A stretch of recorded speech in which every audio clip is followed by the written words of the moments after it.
How to remove parts like this in Photoshop. Choose Pen tool and make selection. Hold Ctrl and hit Enter. Make 2 copies. Clip mask the first layer. Press Ctrl T for free transform, right-click and warp. Click and drag the parts accordingly.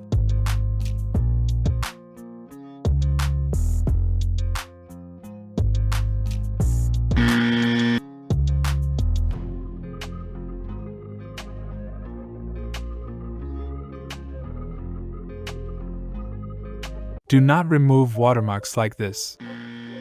Pick Rectangular Marquee tool and select Watermark. Duplicate selection. Press Ctrl or Command-I.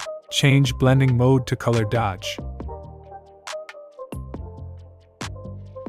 And replace on other watermarks.